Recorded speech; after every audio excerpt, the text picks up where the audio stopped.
দাবি আদায়ে সোচ্চার হলেন ব্যাংকের অবসরপ্রাপ্ত কর্মীরা।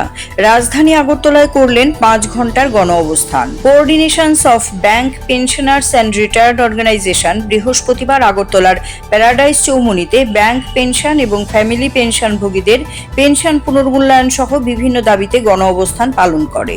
বৃহস্পতিবার সকাল 9টা থেকে দুপুর 2টো পর্যন্ত 5 ঘন্টা গণ অবস্থান চলে। তাদের মূল দাবি পেনশন পুনর্মূল্যায়ন করতে হবে।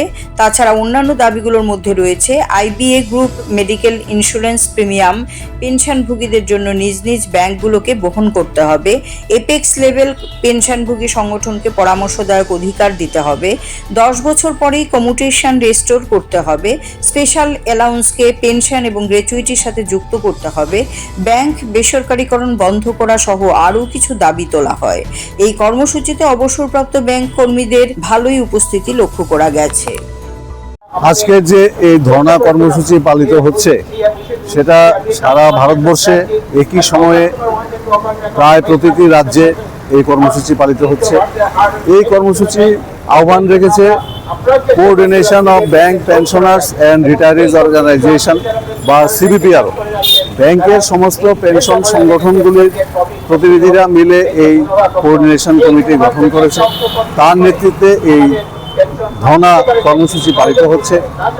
এর প্রধান কারণ হচ্ছে যে আমাদের ব্যাংকের পেনশন সেই 1995 সালের থেকে আজ অবধি পেনশন রিভিশন হয় না। বিভিন্ন সময়ে বেতন চুক্তি সম্পাদিত হয়, পে কমিশন হয়, বেতন চুক্তি সম্পাদিত হয়, কিন্তু কেন্দ্রীয় সরকার এবং রাজ্য সরকারের যে পে কমিশনের যে নিয়ম, যে পে কমিশন হলে কর্মচারীদের বেতন ভাতা যখন বৃদ্ধি পায় তখন সেই অনুযায়ী পেনশনারদেরও বেতন ভাতা বৃদ্ধি পায়, পেনশনারদের বেসিক পেনশন বদলায়। কিন্তু আমাদের এখানে আশ্চর্যজনকভাবে 130 বছর ধরে, বলা যায় 1995 সাল থেকে আজ অবধি আমাদের পেনশনের কোনো রিভিশন হলো না।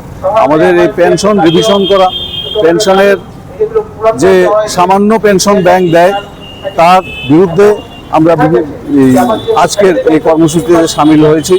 আগামী সেপ্টেম্বর মাসে দিল্লিতে কেন্দ্রীয় জমায়েত সংগঠিত হবে। আমরা এই জন্য রাজ্যের এবং সমস্ত স্তরের মানুষের সহযোগিতা চাইছি। Siri TV, channel for news and entertainment.